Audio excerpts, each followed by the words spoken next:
Welcome to Astrology Off the Charts. We are three professional astrologers, friends, and lifelong students of the human experience, exploring astrology through thoughtful conversation. We're glad you're here. I am Ryan Barrett. I am Lisa Hagenbuch. And I'm Alexander Mallon, and it's so nice to have you join us. Thanks for joining us again. So yeah, folks, we were having quite a round table before we hit the record button here, and we have a lot to cover. There's a lot of really. Here we are in July of 2026, going into this August summer eclipse season that Lisa will tell us about a little bit too.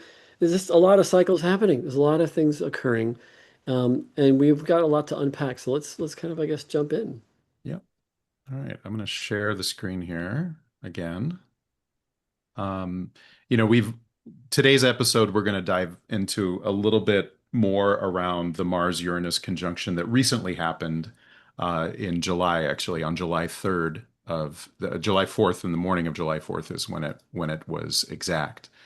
Um, and one thing we just want to talk about, we had spoken about the transcendental trine in our previous conversation, kind of moving into this Mars-Uranus conjunction. Just one thing to put it in perspective, the last time that Mars and Uranus were conjunct in the sign of Gemini was in March of 1947, and the last time that both of those planets were in the constellation Gemini was four distinct times over the course of the 1940s. Once in January 16th, 1943, December 28th, 1944, and then October 4th, 1945, which occurred just after the detonation of the atomic bomb, which concluded World War II. And then the final time was March 11th of 1947. And we're seeing it again for the first time on July 4th of 2026, which happened on the birthday of the United States. So just to put things in perspective, these Gemini periods historically correspond with major shifts in military innovation, communication technologies, global warfare. Those are the themes that tend to come up with this type of a conjunction. And this is reflected, I believe, too, isn't it, Ryan, in the U.S. chart. That is, of course, July 4, 1776. At that time, the planet Uranus had yet to be discovered, but was on the verge of discovery in 1781. And so when we place that Uranus placement in the July 4th, 1776 chart, that Uranus placement is joined there with everything about the U.S. chart, that July 4th, that Cancerian nation that we are, Gemini Cancer. So the signs of Gemini, Cancer, and Leo, those three signs in a row of the zodiac, have lots of planetary placements in the U.S. chart, July 4th, 1776. And those areas are really being hit at these particularly powerful awakening times. And in fact, the planet Uranus itself, discovered 1781, astrologers look at that correlation of Uranus's discovery. It's always there, but it's when it comes to awareness for humanity, our locating it, our seeing it, that for an astrologer, we begin to look at that coincidence of events and say, what marks the 1700s, mid 1700s, the American Revolution, the French Revolution, and the Industrial Revolution, like having a telescope recently invented the last few hundred years and applying it to the heavens to discover something we've never seen before. So it's a technological breakthrough, but Mhm. it's also coincidental, Uranus, the planet, and its cycles with revolution.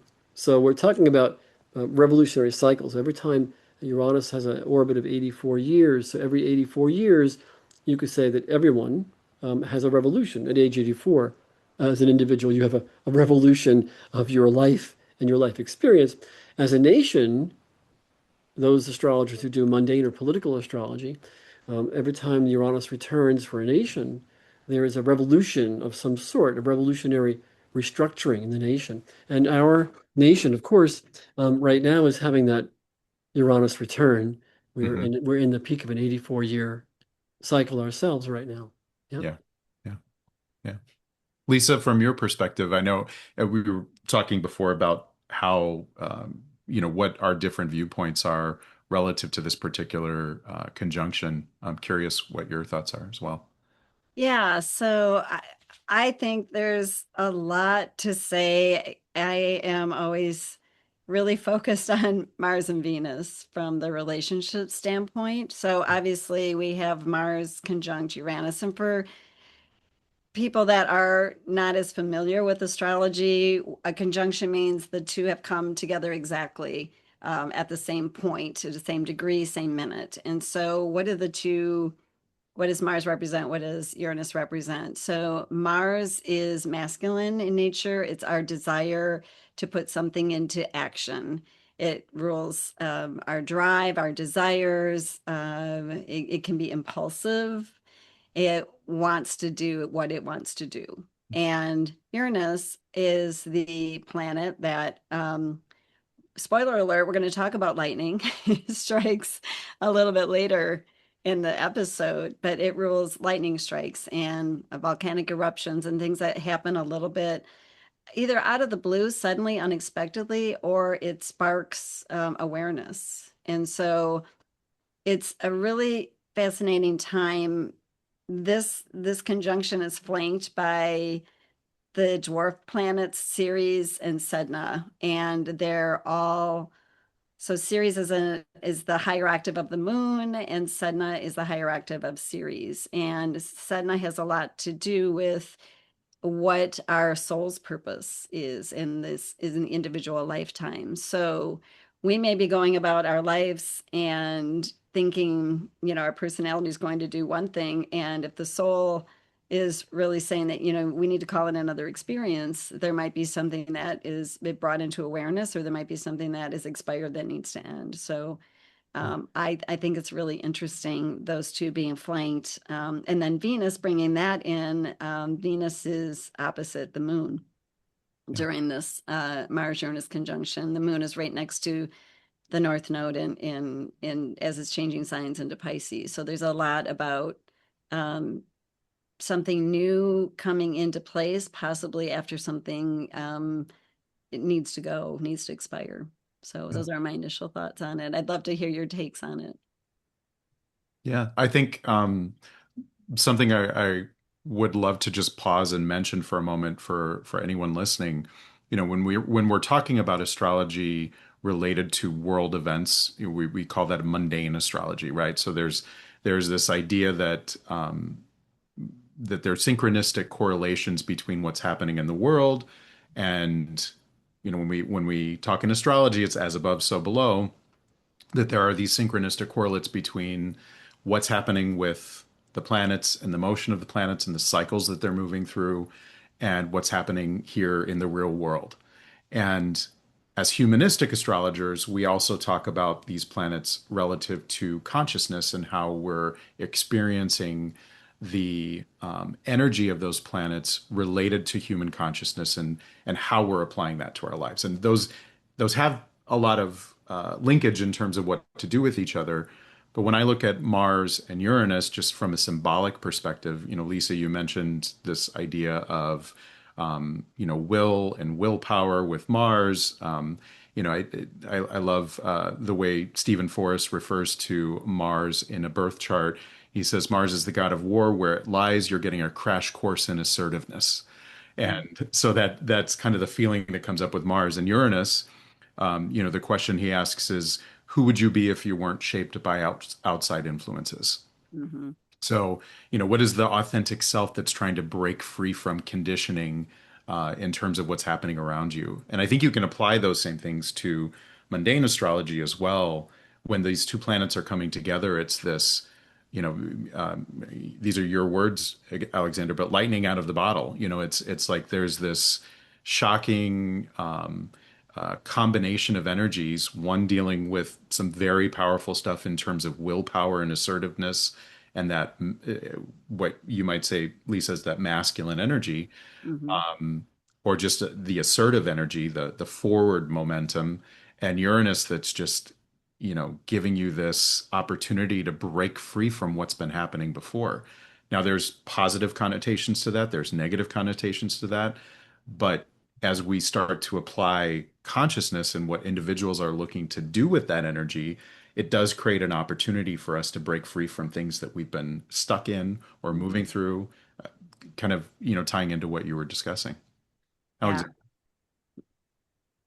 Yeah, indeed. Well, again, when generally, I should say, when a planet is discovered, whether it's a planet in our solar system or whether it's an asteroid or whether it's a centaur body, let's say a Pluto body, astronomers gather all this data that helps us understand its physical form and its relativity to us in the so the sort of our solar cloud, but astrologers interpret the coincidence, the meaning.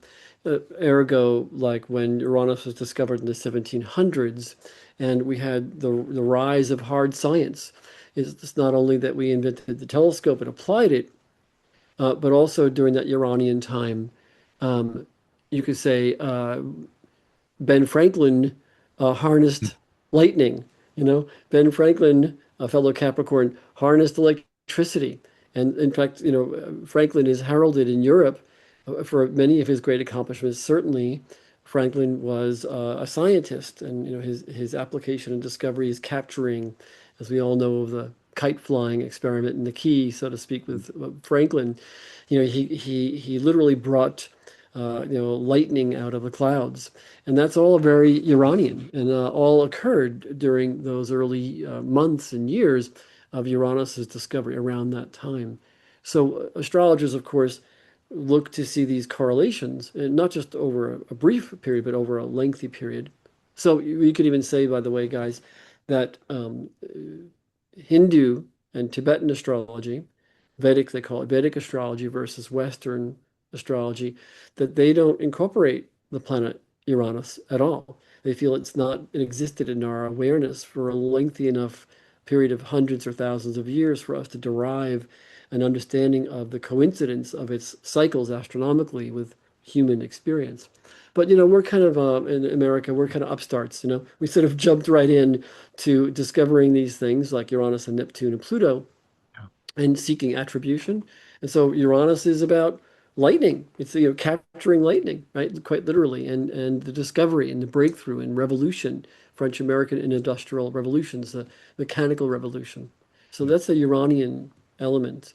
Yeah. And so these planets and their attributions are not just pulled out of mythic thin air. They're Yeah. really coincident with one's lived experience, which gets back, I think, to our chatting about humanism, astrology as a signal and signpost of these cycles of nature. I call it cycles of nature. Hmm. Yeah, absolutely. I'm going to bring up the actual chart for the Mars-Uranus conjunction. So the exact moment that these two planets were conjunct within uh, the sign of Gemini on July 4th, 2026 at 2:07 a.m. Eastern, pulling from the Washington, D.C. chart. And one thing to note, and kind of going back to the definition of what a conjunction is, it is the planting of a seed. It's the marrying of two energies in a way that allows that to unfold. And I think one of the more interesting things about conjunctions is because it is the planting of a seed, because it is the coming together of two different energies and how they start to meld together, is you don't see the fullness of it right away, right? So there is something that is germinating or planting as you're getting into this moment of oneness, and only in aspect to that oneness do we start to see how that is going to unfold in reality in the world around us and in our own consciousness. So when we get into things like conjunctions, whether it's in a birth chart or whether it's mundane in the world, that there is this idea behind the cycles and the timing of that, not only leading up to that conjunction, but unfolding after the conjunction. So it's not that something immediate is going to happen right away. It's not that there's going to be this big, event that happens. It can happen that way, but I think we also have to start thinking about how is this unfolding over time as well. So And so astrology oh, cycles are time periods. Yeah. And speaking of time, I think, I'm a big proponent. The reason I named my company Future Echo is I kind of think time goes backward and forward, or maybe it happens all at once. Mm. Hmm. So another layer to this Mars-Uranus conjunction is that it's on July 4th. It's in at the very start of the Mercury retrograde period. So Mercury went retrograde on June 29th, Hmm. and it will stay there until July 23rd of this year. So the reason why this becomes more amplified is because Mercury rules Gemini. It's an air sign, so it's communication. And when we have retrogrades, it's a time, I'm not an advocate of like everything goes haywire, but it is a time to go back and redo. So we're planting a seed, but what we may be planting a seed going forward is revisiting something from the past and seeing how we now want to bring that into our creative energy and our creative manifestation. I mentioned, and there's such an emphasis on what we desire to do, but the Venus component to it gets really activated. There's a lot happening all at once during this Mars-Uranus conjunction because we're also about a month out from the fall eclipses, which are going to be early this year. So the first one is August 12th. That's a solar eclipse. It typically brings something to you. It's at 20 degrees of Leo. And in this chart, Venus is 23. Right around here. Yep. Yep. Can, in a Y conjunction to the South Node again. And Venus has a lot to do with love, resources. It's for this chart, it's the ruler of the ascendant, and it is about receiving, attracting. It's opposite the moon up there. And the lunar eclipse, which would be the full moon on August 28th, is at 4 degrees of Pisces in a conjunction to that moon north node. So that Venus is really getting activated alongside of the Mars. And to me, pairing those two together is about something, creating something new, maybe going back to something from the past and moving it forward. So there's a lot in the mix that with more so than just the Mars Uranus conjunction. So Yeah. Yeah. So you're saying, Lisa, that this chart sets up, since it's the exact conjunction of Mars Uranus, those two cycles, the Mars 2-year cycle, the Uranus 84-year cycle, and then a larger cycle that Ryan, you were addressing. One of the last big cycles of Mars Uranus was, in fact, in the mid 1940s, when we had the Hiroshima event that helped bring World War II to a close. So these cycles are coincident with big upwellings that often happen for humanity.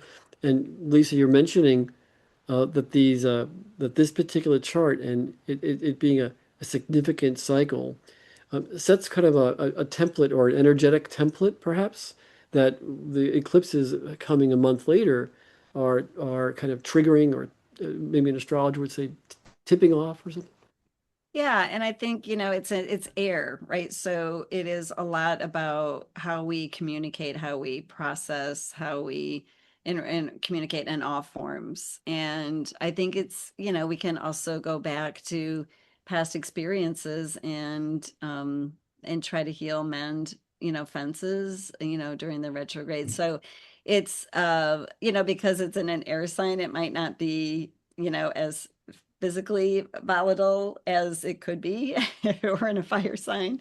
I mean, the Mars Uranus conjunction, it's impulsive. It can rule accidents, or it can, we're literally have a story about lightning. So yeah, I do think that, we're approaching the fall eclipses. And so I just think that, um, I think to me, Uranus is a lot about our outer experience is often what's been building up inside of us, where we're bored, stuck, and limited, and we want to break free from something.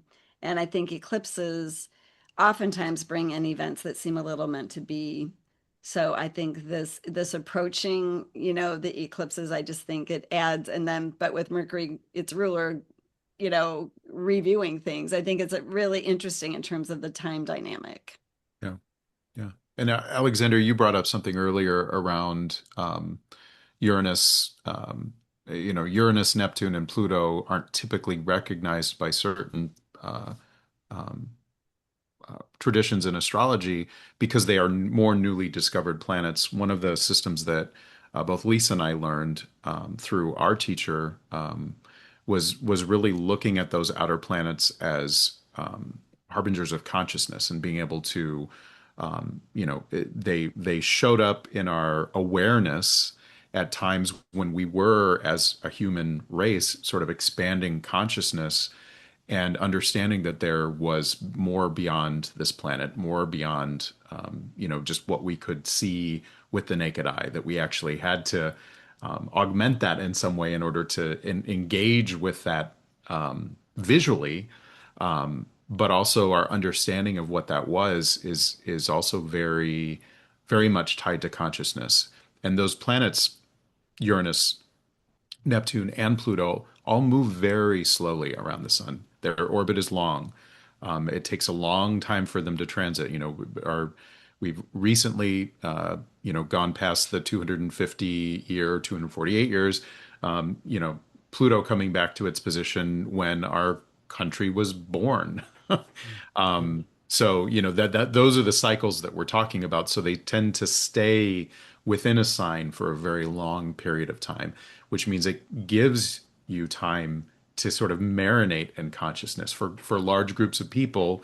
And the reason why they call them generational planets is because, people are born with large groups of people are born with an outer planet in a specific sign. And they all have that same planet in the same sign, maybe not to the same degree. But because they're so slow, it just takes a while for that to happen. I think one of the things that we're talking about here is an outer planet which deals with those long-term transits and the integration of consciousness with an inner planet, a more personal planet, Mars in Gemini in that sign. That those two energies coming together create an opportunity for us to take that Mars energy, that exertion of will, expression of will, whether that, is good or bad, taking it to a different level with Uranus being involved, just from an awareness standpoint. And so every time we go through one of these cycles, we have an opportunity to raise up our consciousness and meet it differently than we did in the last cycle. So looking back in the 1940s and what happened then, and what we're going through now as a world, what is the higher level of consciousness that we can bring to it now in order to use that energy in a different way than we have before? That's always the invitation. That's always the opportunity when we look at cycles over time, whether it's this particular conjunction and transit or a different, outer planet conjunction. So Lisa, you were particularly making sure that we that perhaps I want to say that I don't the scientific, since I am a backyard astronomer and I always bring that passion of literally being at the eyepiece to my astrological work with clients and with my ideas, that we don't have that be misconstrued by our viewers and listeners. Mhm. That there is that, the map of astrology, the map of the sky, these cycles, these larger, as you said, social cycles that especially the planets Uranus, Neptune, and Pluto coincide with, that these planets that we say are generational, as you said, Ryan, they're generational planets. Their cycles coincide with generational sweep, an entire sweeping generational. You can sort of say the me generation of the 60s, that was a Mhm. great example of Uranus, Pluto, Neptune, the me generation, this sweeping radical change of consciousness. And Lisa, you were pointing out that we have to remember too that this is playing out on an inner and outer level, that all astrologers who practice, I think, perhaps not mundane political astrologers, but otherwise astrologers will look at these cycles in our personal charts as Yeah. describing sometimes the material manifestation of things, the proverbial like auto fender bender thing. Yeah. Or conversely, and/or always though, it's sort of the interweave with the psyche, the person's growth and development. Like Yeah. an event can spur awareness or inner reviewing or Yeah, and that's where I think it's we're talking about the generational planets, but then we're bringing it back to the personal planets of the moon's involved, Venus is involved, Mars is involved, and the moon, I was really struck in this conjunction about the layering with the moon, because we've got the moon, which is like our emotions, and then we have the hierarchy. It's this conjunction is flanked by higher levels of that, so we can think of ourselves as our emotional nature as a member of our family of origin, our family we create, our the as a citizen of the United States, as a global citizen. And I was going to throw kind of a personal story in here about the, I think, the value of knowing this is coming and to work with it, because this Mars-Uranus conjunction is right on my north node, which is the direction the life is going. It's 1 degree off of that. And so I kind of proactively work with my consciousness, and I've had a lot of life changes that have happened recently in my life. And I feel, on, I feel pretty settled and kind of where I'm going is the path. It's pretty calm for me. But I think if I'd stayed where I was stagnant, if I had resisted my impulses and desires then, and just to stay small, even, or in my work or whatever it was, that I'm growing and expanding right now, I think that this conjunction would have clobbered me over the head. And so I think if you know it's coming and you work with it more consciously, you can kind of co-create where you want to get to, and Mm.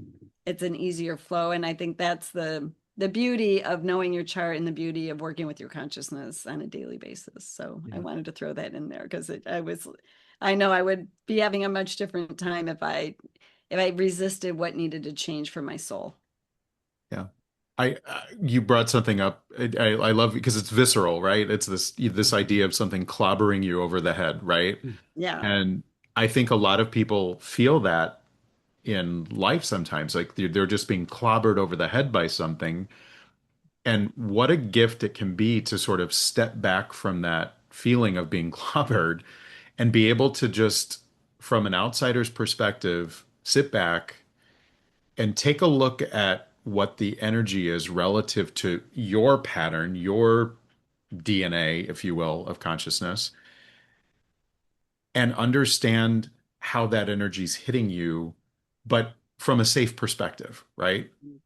And I think that's something that as astrologers, we have an opportunity and a responsibility to really be able to sit down with our clients and take them through those instances where they might be feeling like they're being clobbered and maybe not doing such a good job of responding to it.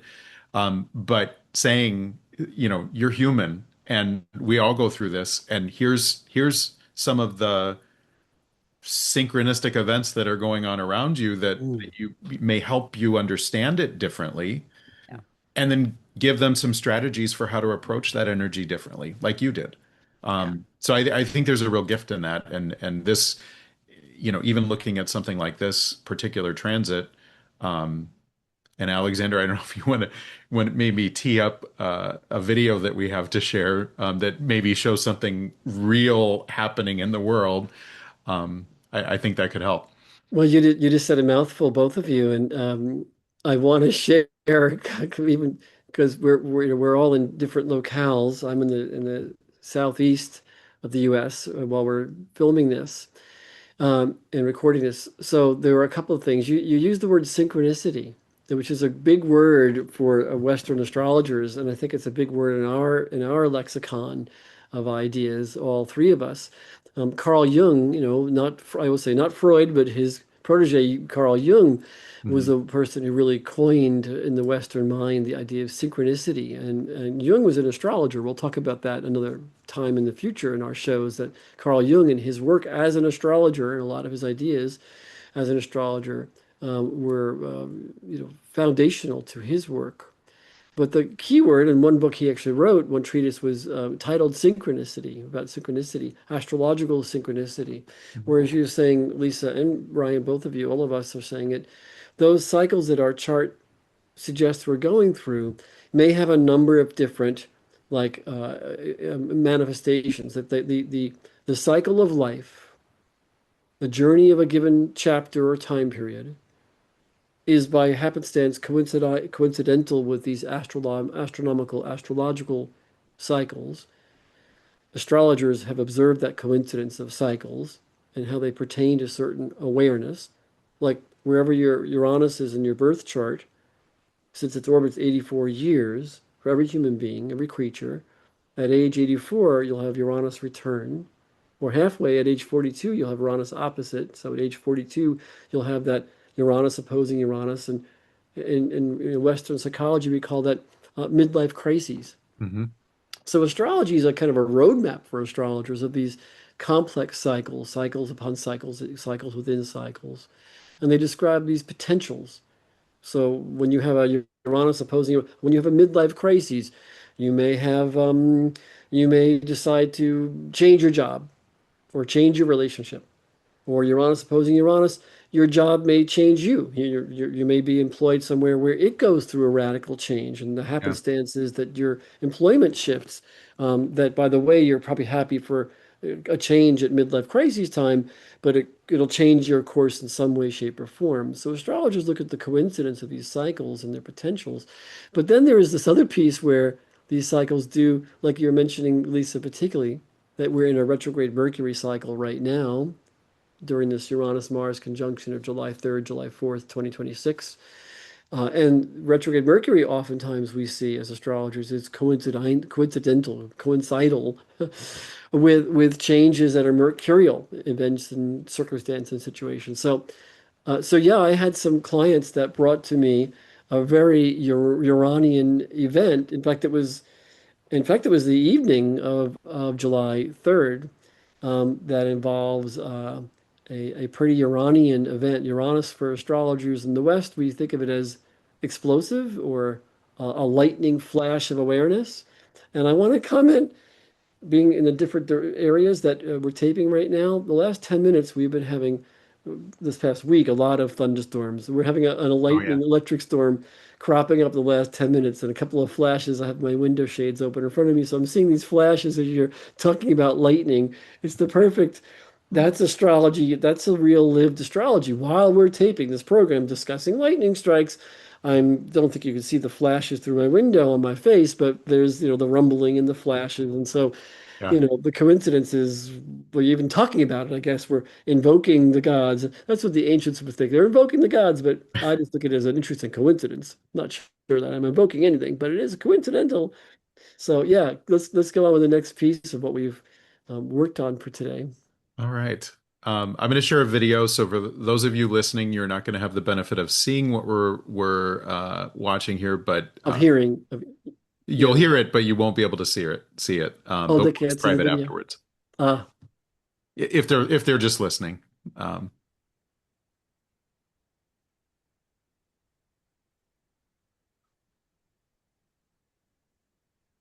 never seen anything like that.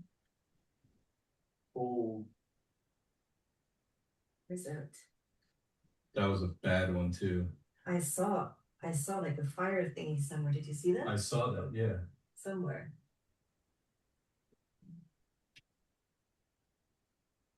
Oh.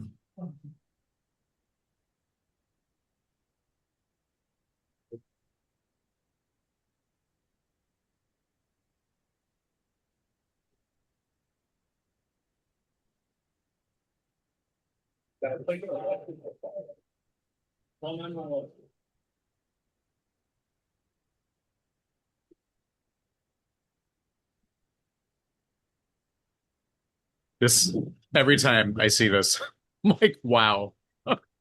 I So know. so the people who are listening, Brian, you might want to explain what we were just watching and listening to a little bit. So I'm just gonna stop sharing real quick.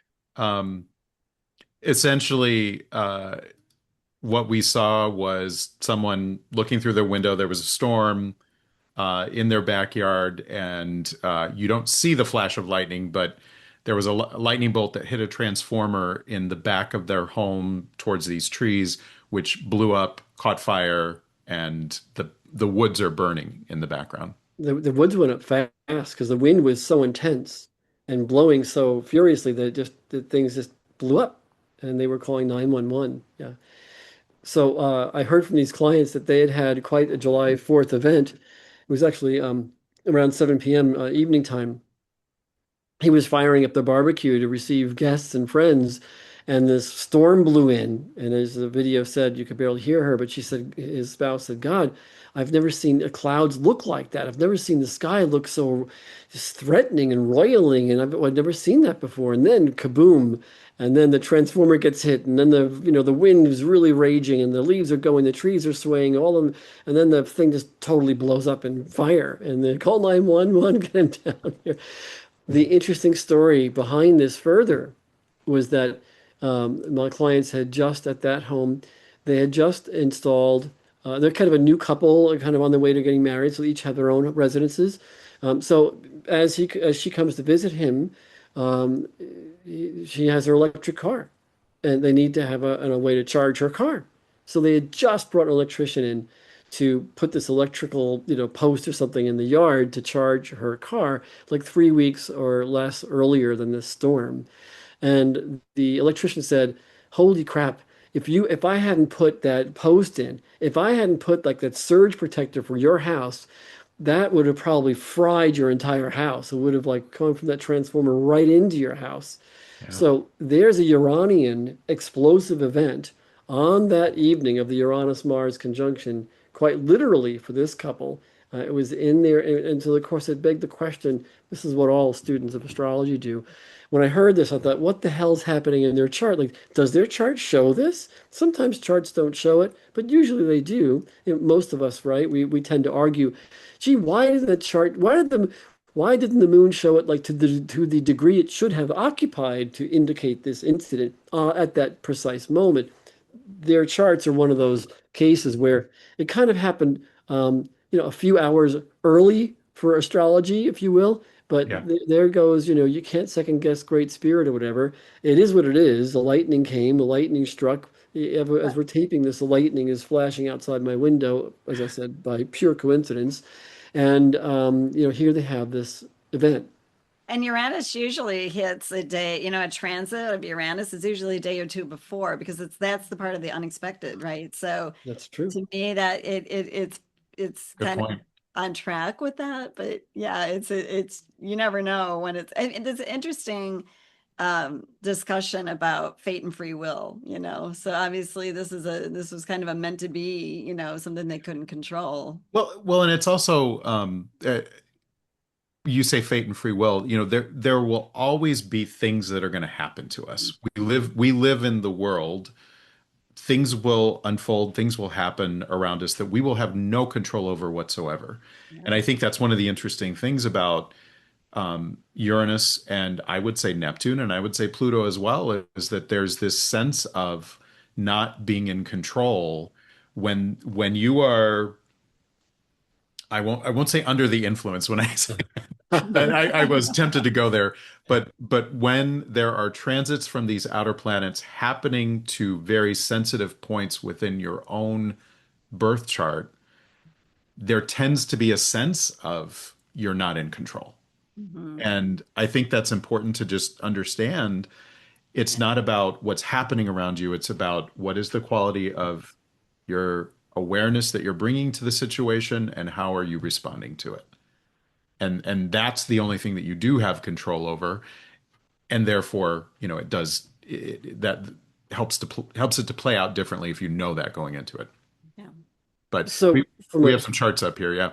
So from a counseling standpoint, and from a humanistic standpoint, Lisa and Ryan, we would all three look at these two charts and see something significant. and maybe with Ryan, with your arrow, you could point it out, Sure. that Mars-Uranus conjunction in the outer wheel here on Christopher's chart is opposing his Uranus over the next few months. They're at 11 degrees of Sag. And so, again, Uranus opposite Uranus, that happens for every human being. Since its orbit is 84 years, wherever it was when you're born, it'll come back to where it was at age 84. But halfway around age 42, Uranus will oppose Uranus. That's Hmm. just coincidental for every human. Astrologers say, well, isn't that a fascinating coincidence? That Uranus, when we discovered it's about revolution, and Uranus opposite Uranus, age 42. In psychology, they say that's a time of adjustment. That's a midlife crises time.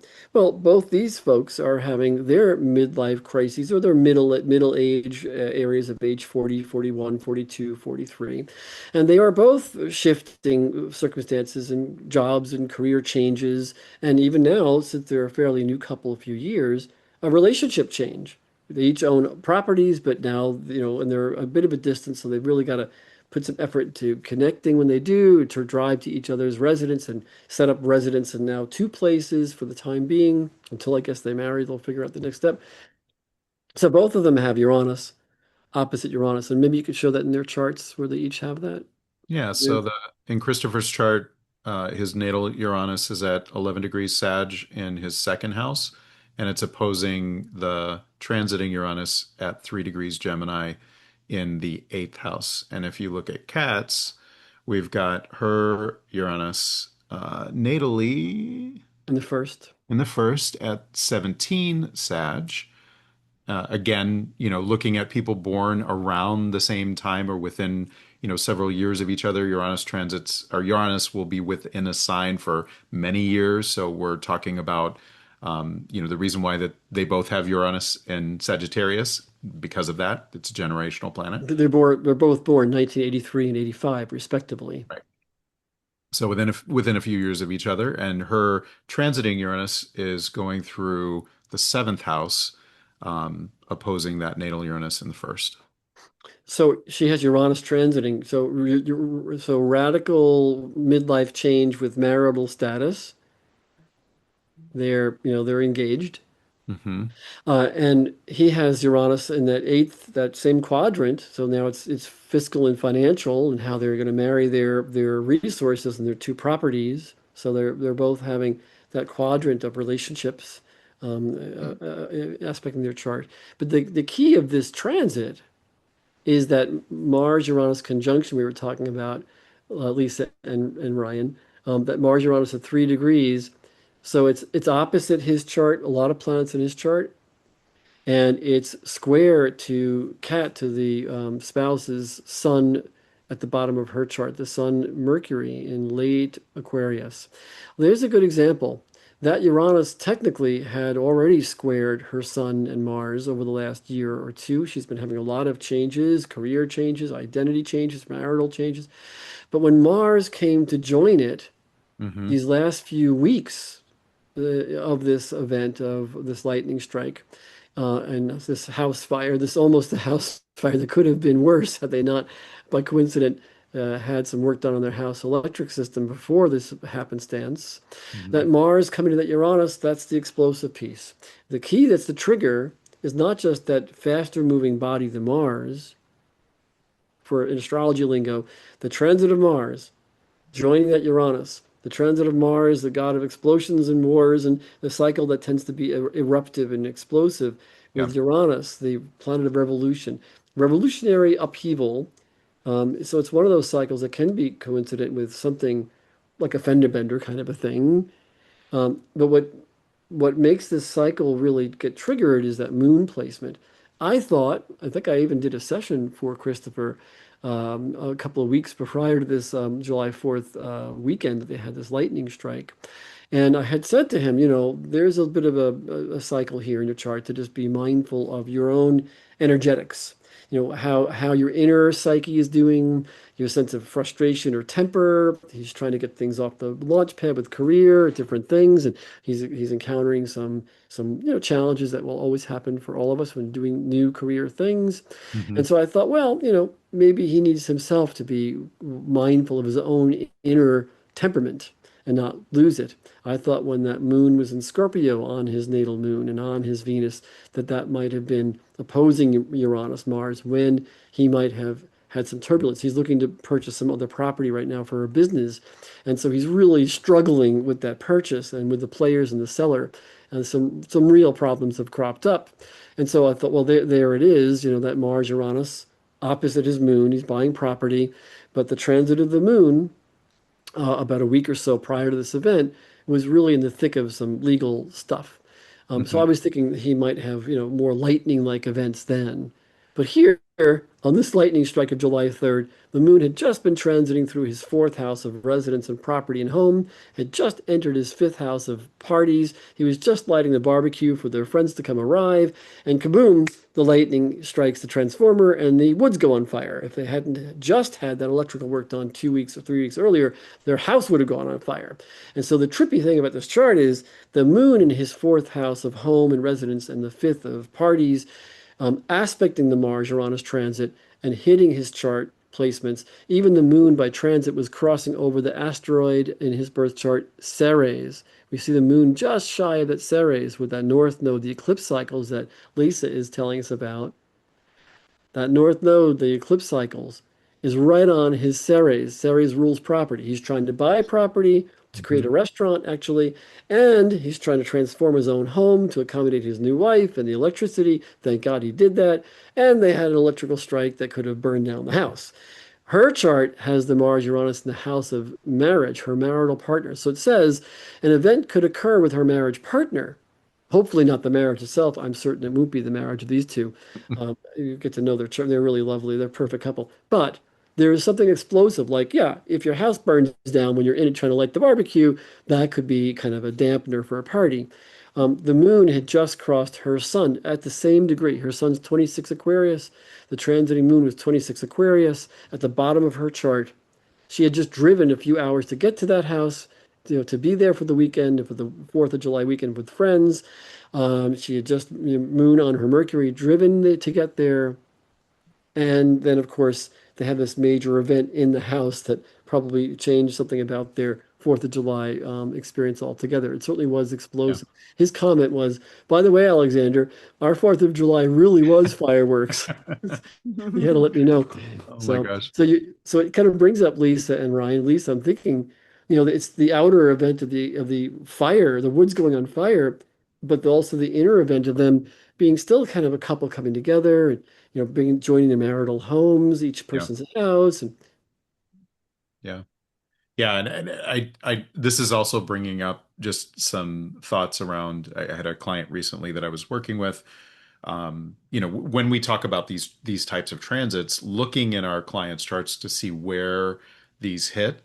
This was a woman that I've been working with for a while, and it was hitting a particularly sensitive point in her chart, having to do with family, having to do with siblings and parents, and the discussion that we had was around how to approach this particular weekend in a way where there was a heightened awareness around the things that were going on around her that she did not have control over. And control was, kind of a theme in her birth chart that we've been discussing for a long time now. But it was a different way, giving her a different way to approach that, and not from a fearful place, but from a place of empowerment, where it's like, okay, I'm not going to necessarily be able to control what's going on around me, but how do I need to center myself so that I can be in the right space, headspace, heart space, to be able to weather whatever might come in that situation. And if nothing comes of it, that is, you know, that's great. But these are all opportunities to engage with the energy differently. So I love this example though, just in terms of the lightning strike, because it's so real. Perfect. And you know, you can't deny it. But it No, also, yeah, yeah, like for yeah, instance, Lisa and Ryan, and I'm thinking of Lisa in terms of Lisa's leading us into the idea of the psyche, the mhm, inner, and Ryan, you're also the psyche, the nature of one's inner experience of something. So you go through a life situation or a life experience. How do you process it? Hmm. How do you make sense of it? How do you frame it? Is there an outer experience that happens all on its own, like lightning? That's, nothing conjured. But also many times situations in our lives are at least correlated. We're in a work situation, or we're a part of it, or we're in a marital situation. We're invoking or evoking situations and in a sort of an energetic to happen in a dynamic, as we're doing right now, the three of us. Yeah. And so the charts are always metaphoric. They're both literal sometimes, like lightning, but also a metaphor like for that Uranus, a midlife crises. Yeah.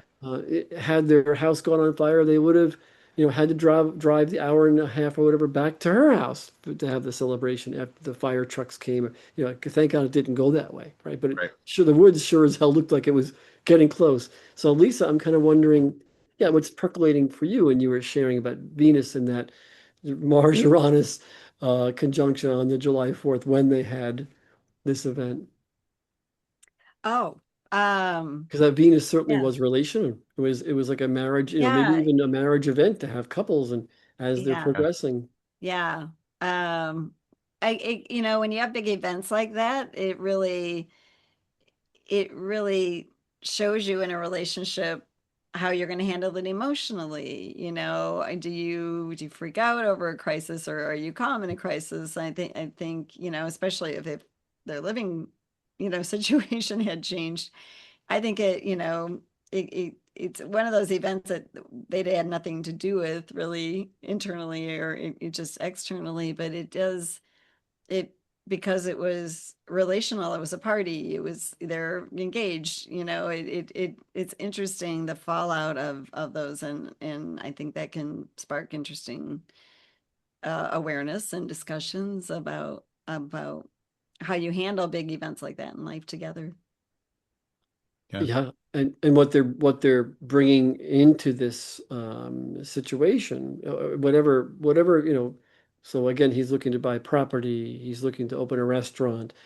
So his expansions are going to have an impact on their bottom line together, how they unfold. Um, Yeah, yeah, he's finances could have gotten really involved talking about Venus, right? Yeah. Real quick if it's all of a sudden, yeah.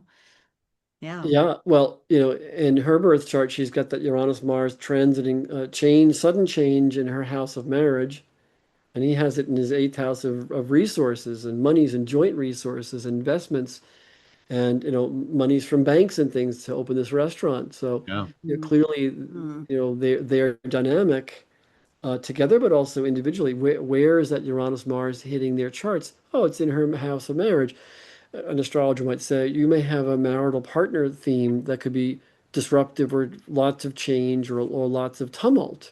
And he Hmm. certainly, in attempting to buy this restaurant, has had a ton of tumult thus far. I mean, I'm exaggerating, but he's had challenges that will happen when you go to like buy a restaurant and build it Sure. and build it in a structure.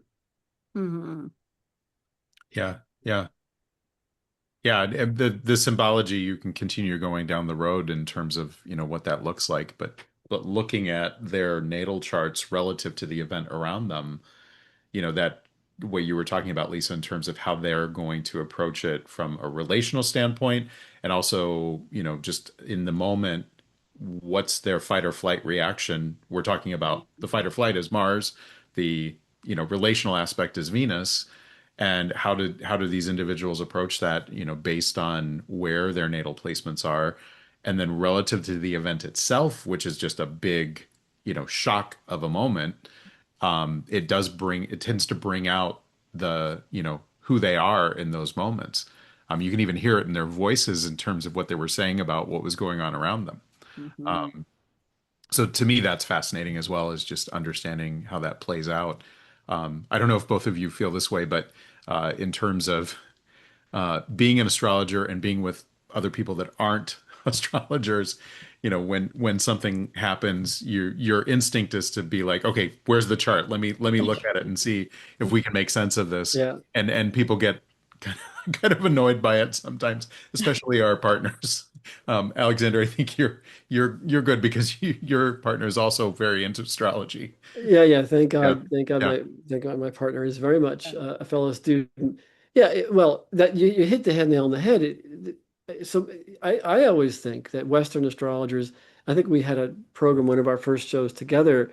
That was my question too. We were sort of all inquiring of each other how we got into astrology, what was a key factor for us.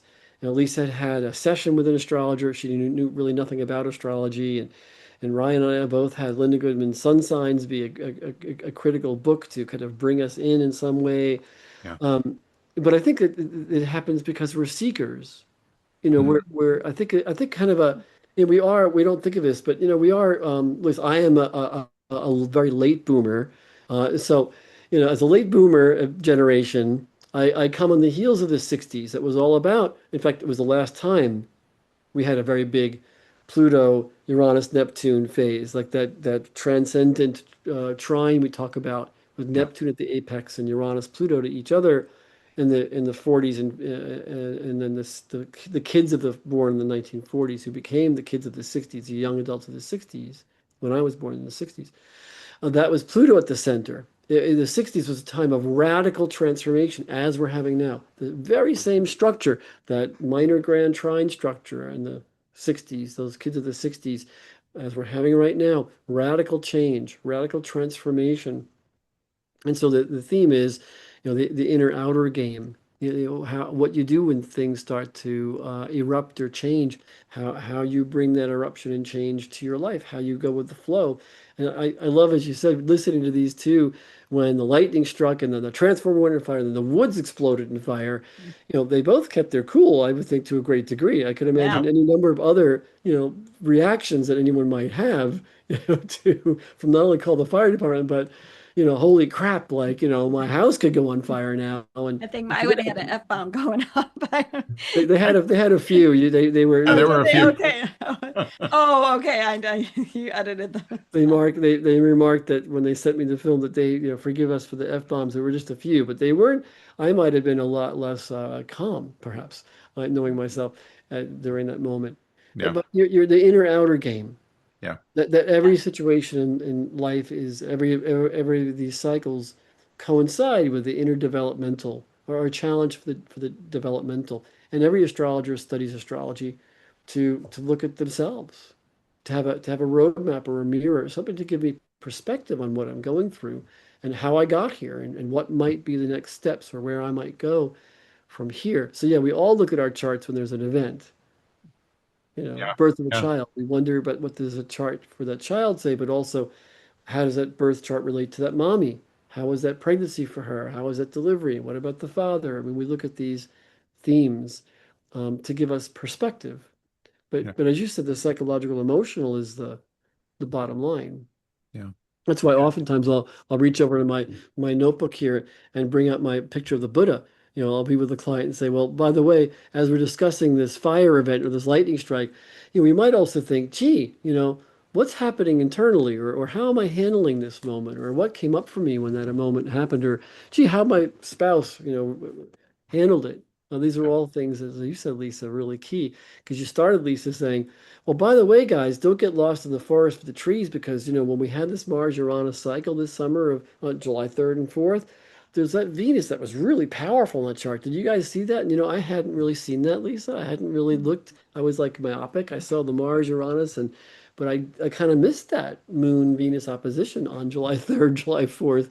You That's know, right on I top of Kat's chart, that woman who had the fire. Yeah, and I don't know. I mean, I just think relationships have been under a big, you know, that's to me the Venus Mars, and I just get that they're under a lot of testing, and it's interesting to see. I really feel, you know, and part of the Mars Uranus is we're all creators. What do we want to create? And that's Yeah. Mars Venus to me. You got to bring those two together. You got to be able to do, and you got to be able to attract and receive. So, And um, Uranus calling us to create something that's new and different that we haven't really exactly. experienced before. So, yeah. And Uranus being a planet, as is Neptune, Pluto, that are particularly positioned now, as they were in the 1960s and the 1940s, all those time periods, a time for something not only personal, how do we what's our personal growth and awareness, and what's the collective? Yeah. And oftentimes in sessions I'll say, well, the collective is this thing. It's always in my back pocket. The collective, is I'm boomer enough that computers didn't really exist when I was born. Computers didn't exist until I was really in my teens, 20s. And so it's a collective change. It's a collective shift. Yeah.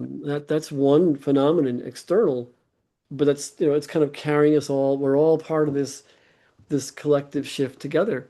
I know the discussions I've been having personally is the personal frustration I and other people have around data centers being built and what it takes to run them and the amount of, potable, fresh drinking water that's becoming more and more critical, like Yeah. drinking water. Potable water for humanity is a big issue.